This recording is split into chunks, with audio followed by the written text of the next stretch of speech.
நடிக்கணுங்கிறது ரொம்ப ஆசை. ஸ்கீம் எல்லாம் வச்சேன் நடிக்கிறதுக்கு. ஒரு படம் நடித்தா 2 படம் ஃப்ரீ அப்படின்னு ஒரு ஸ்கீம் வச்சேன். யாரும் கொடுக்கல. இப்போ நடிப்பு அப்படிங்கிறது என்னன்னு கேட்டிங்கன்னா, கேமரா ஸ்டார்ட் பண்ணிட்டா நம்ம மூவ் பண்ணலாம், கையை தூக்கலாம், கால் தூக்கலாம். எந்த அளவுக்கு என்னம்மா எப்படி இருக்கீங்க அப்படின்னு கேட்டுக்கலாம். அங்கே என்னம்மா எப்படி இருக்கீங்கன்னு கேட்டாக்கா அந்த ஸ்பீடில் தான் அங்கே பேசணும். அந்த லிப்புக்குள்ளே இந்த மாடுலேஷன் இருக்கணும், அந்த லிப் சிங்க் இருக்கணும், எல்லாமே இருக்கணுங்கும்போது ஒரு சேலஞ்சிங்கான வேலை அது. மலையாளத்துலேருந்து தமிழ், தெலுங்குலேருந்து தமிழ், ஹிந்திலேருந்து தமிழ், இங்கிலீஷ்லேருந்து தமிழ், எல்லாத்தையும் நீங்கள் பார்த்துருப்பீங்க. ஷஷாங்க் ரிடம்ஷன் பார்த்துருப்பீங்க, மார்கன் ஃப்ரீமனுக்கு அப்புறமா பேட் பாய்ஸு, இது ஸ்பைடர் மேன், இது எல்லாமே நீங்கள் பார்த்து, ஜுராசிக் பார்க், இது எல்லாமே பார்த்துருப்போம். அப்போ மற்ற லாங்குவேஜிலிருந்து நம்ம தமிழுக்கு சிங்க் பண்ணி ப்ராக்டிஸ் பண்ணியிருக்கும் பொழுது நம்ம பேசியிருக்கிற நம்ம லாங்குவேஜுக்கே பேசுகிறதுக்கு ஈஸியாக இருக்கும். நான் கூப்பிட்டா ஆனால் சொல்லிடுவேன், ஐயா என் வாய்ஸ் ரிஜிஸ்டர் ஆகிப்போச்சு, நான் மேக்ஸிமம் வாய்ஸ் மாற்றுறதுக்கு நான் ட்ரை பண்ணுறேன், நீங்கள் பார்த்துக்கங்க. அப்புறம் அங்கே கூப்பிட்டுட்டு உங்கள் வாய்ஸ் தெரியுதுண்ணே வேண்டான்னு என்னை அலைய விடாதீங்க. இல்லைண்ணா இந்த கேரக்டர் நீங்கள் தானே பேசணும்னு கூப்பிட்றவங்களுக்கு இன்றைக்கி வரைக்கும் நான் போய் பேசி. பிரம்மானந்தம் பையாவுக்கு பேசுறது அது எனக்கு ரொம்ப பிடிக்கும். இன்னைய அப்படிங்கிறது. அதுக்கப்புறமா இப்போ ரீசெண்டாக தனிக்கீழ பரணி சாருக்கு பேசியிருந்தேன். அதுக்கப்புறமா ஐயா காமராஜர் ஐயாவுக்கு பேசியிருந்தது.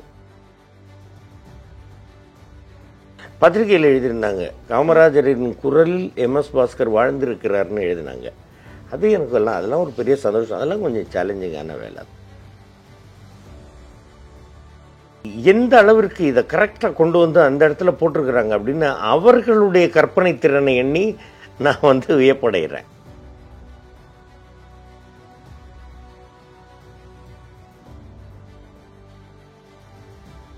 ரவின்னு ஒருத்தர் இருந்தார், எஸ்ஐ டிராஃபிக்கில். அவர் விருகம்பாக்கத்தில் அங்கே இருப்பார், ஆவிச்சி ஸ்கூல்கிட்ட இருப்பார். ஒரு பேக் எடுத்துகிட்டு வந்துடுவார் காலையில். அதுக்குள்ளே மதியானத்திற்கு சாப்பாடு, தண்ணி, ஒரு தண்ணி கூட ஒரு டீ கடையிலேருந்து வாங்கி கொடுக்க மாட்டாருமா. சமயத்தில் பிடிவாதமாக நான் வாங்கி கொடுப்பேன். அப்படி நேர்மையானவர்களும் இருக்கிறாங்க. அந்த மாதிரி ஒரு நேர்மையான காவல் அதிகாரி தான் இந்த செல்லக்கண்ணு.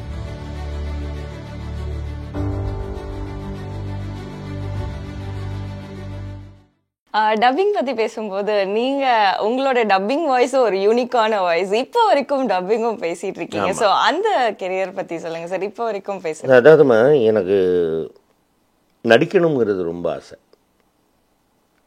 ஸ்கீம் எல்லாம் வச்சேன் நடிக்கிறதுக்கு. ஒரு படம் நடித்தா 2 படம் ஃப்ரீ அப்படின்னு ஒரு ஸ்கீம் வச்சேன். யாரும் கொடுக்கல. அதுக்கப்புறமா என்ன பண்ணேன், டப்பிங்க்கு போனேன்.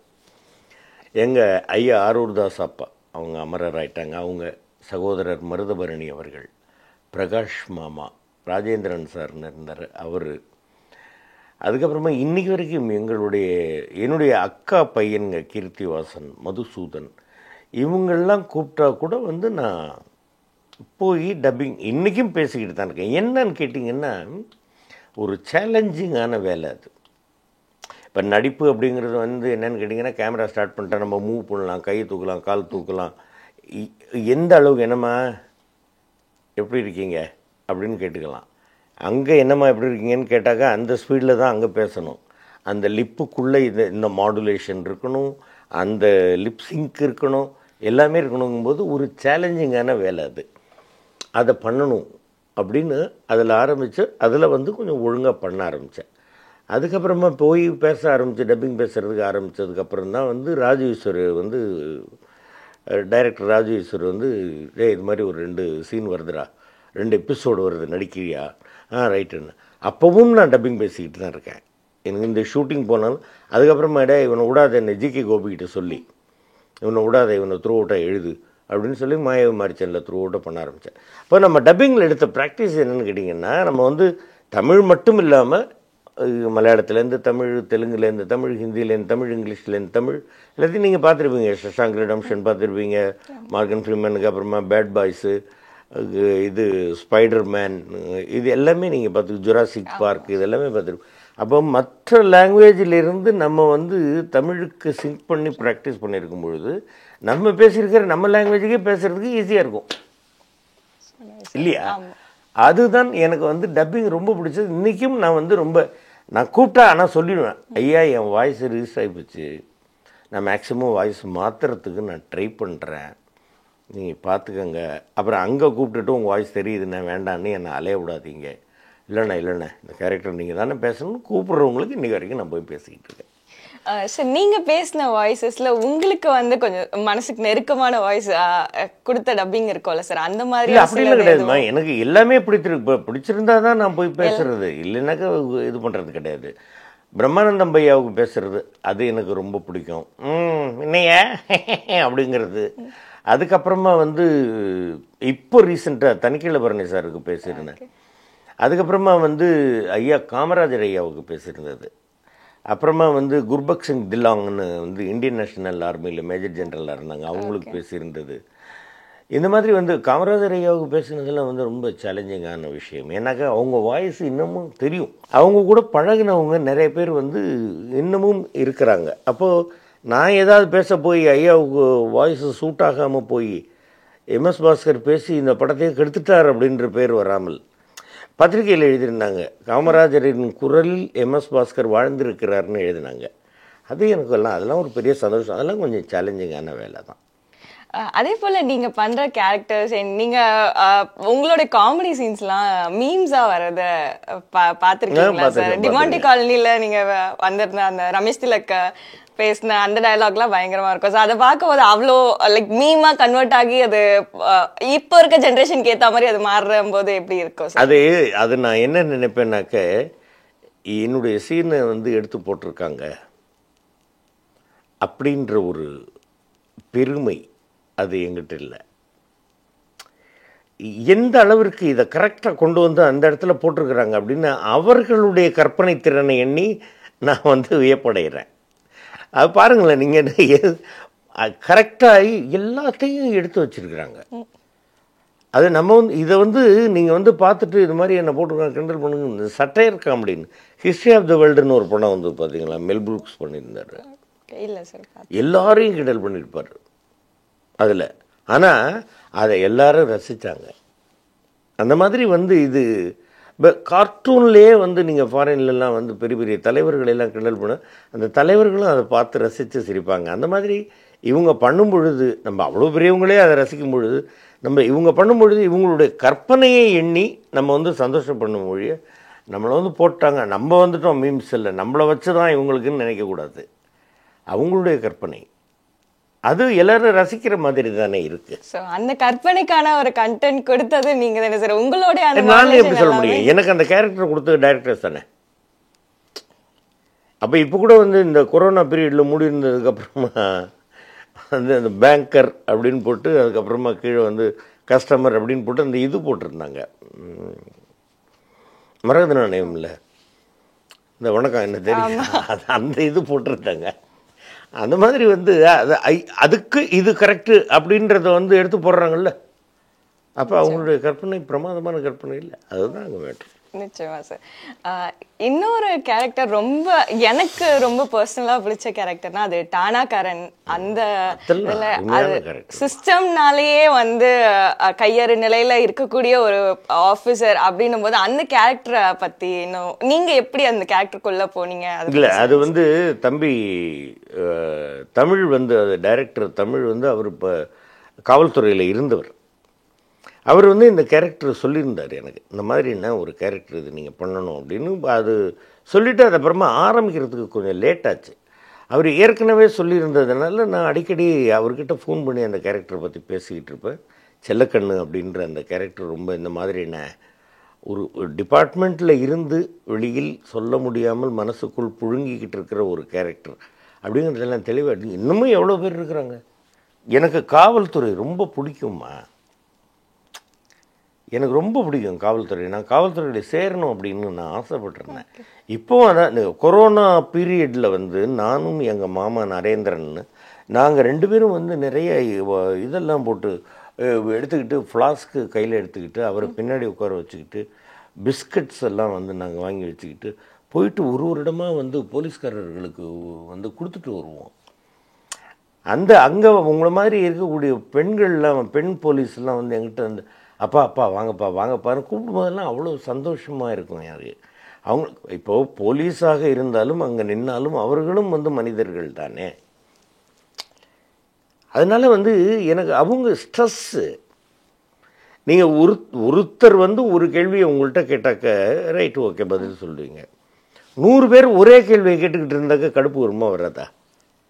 அதோடு இல்லாமல் அவங்க வந்து ஷூவை போட்டுக்கிட்டு இருக்கிறாங்க, வெயிலில் நிற்கிறாங்க, திடீர்னு ஒரு இயற்கை உபாதைனாக்க ஒதுங்கிறதுக்கு அவங்களுக்கு கஷ்டம். அப்படிங்கும்போது எவ்வளோ ஸ்ட்ரெஸ் இருக்கும் அவங்களுக்கு. அதுதான் வந்து எனக்கு அவங்க மேலே ரொம்ப பிடிச்சிருந்தது.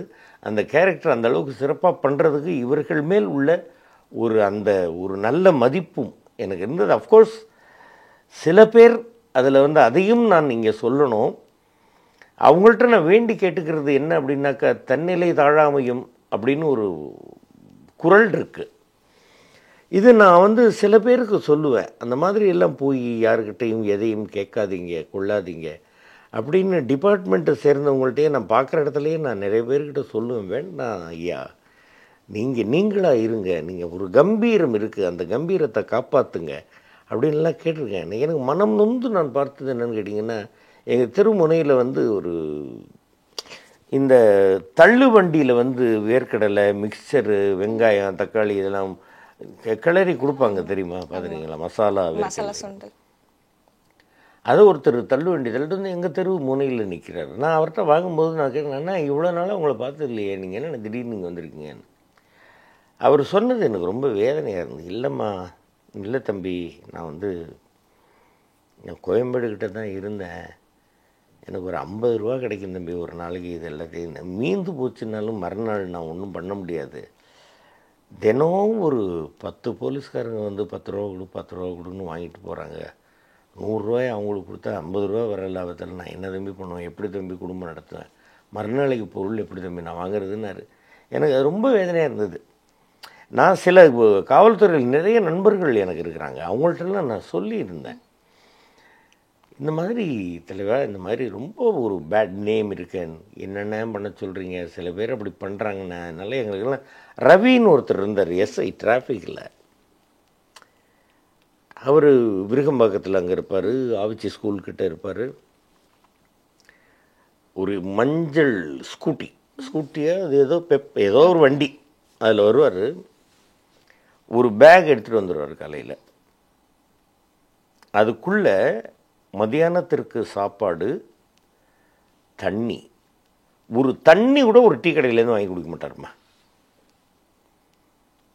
அவர் நான் பிடிவாதமாக வானே வா காஃபி சாப்பிட்லான்னு, இல்லை இருக்கட்டும் வேண்டாம், நான் தானே வாங்கி தர்றேன், நீ வா, நீ இல்லை நீ காசு கொடு, எனக்கு வாங்கி கொடு அப்படின்னா வந்து அவர் எனக்கு வாங்கி கொடுத்துட்டு போவார். சமயத்தில் பிடிவாதமாக நான் வாங்கி கொடுப்பேன். அப்படி நேர்மையானவர்களும் இருக்கிறாங்க இல்லையா? இதையும் சொல்லணும் அதையும் சொல்லணும். அந்த மாதிரி எவ்வளோ நேர்மையான காவல் அதிகாரிகள் இருந்திருக்காங்களா, அந்த மாதிரி ஒரு நேர்மையான காவல் அதிகாரி தான் இந்த செல்லக்கண்ணு. நிச்சயமா சார். செல்லக்கண்ணு கேரக்டர் மாதிரியே எனக்கு இன்னொரு பர்சனலான ரொம்ப பிடிச்ச ஒரு கேரக்டர்னா டும் டும் டும் படத்துல வர உங்களாலதான் அது ஒரு ட்விஸ்டே வந்து ஏற்பட்டிருக்கும். அவன் இல்லை அதாவது பெரிய கோடீஸ்வரனாக இருக்கும். நீங்கள் உங்களுக்கு காலேஜில் உங்களுக்கு ஃபீஸ் கட்டினா கட்டிடுவான். இப்போ எனக்கு என் பொண்ணுக்கு கல்யாணம் ஆகணும், எவ்வளோ வேணும், இல்லை ஒரு 2 லட்சம் ரூபா, என்னடா பெரிய இந்தடா 2 லட்சம். ஆனால் ஒரு ஃபுல் 100 ரூபா அப்படின்னு வச்சு சீட்டாடுறாங்கன்னு வச்சுங்களேன், அதில் கல்லாட்டம் ஆடுவாங்க. அது வந்து என்னன்னு கேட்டிங்கன்னா, அது அவர்களுக்குள் ஏற்படக்கூடிய ஒரு சிறிய மகிழ்ச்சி. அது என்ன, இந்த சீட்டு இதுக்கு நடுப்புற வேறு எதாவது வச்சுருது, அதே கலரில் இருக்கிறது வச்சு டக்குன்னு கலைச்சி விட்ரு. டேய் நான் இப்போ தான் வச்சேன், கரெக்டாக தானே நான் வச்சேன், நீங்கள் பார்க்கல என்ன பண்ணுறது, நான் அடிச்சிட்டேன், டிக் பண்ணிட்டேன் அப்படிங்கிறது. இது ஒரு ஜாலி, அந்த மாதிரி தானே அது. அந்த மாதிரி ஒரு இது இவன் வந்து சீட்டு இடத்துல ஒழிச்சு வச்சுக்கிட்டான். எதையோ சீட்டு எடுத்து இங்கே வச்சுக்கிட்டு அதனால பிரச்சனையாகி அதை சொல்கிறதுக்கு இவன் மனசாட்சி உறுத்துது, எப்படியாவது சொல்லிடணும் அப்படின்னு பார்க்குறோம், அது விட மாட்டேன்றாங்க. கடைசியில் ஆமாம் நான் தான் சொல்கிறேன் அந்த நீங்கள் தானே சொல்ல விடலை. என்ன விடவே மாட்டேன்ட்டீங்க அப்படின்னு சொல்லி, அதனால் எவ்வளோ அந்த மாதிரி சின்ன சின்ன பிரச்சனைகளால எவ்வளோ ஆயிருக்குல்ல.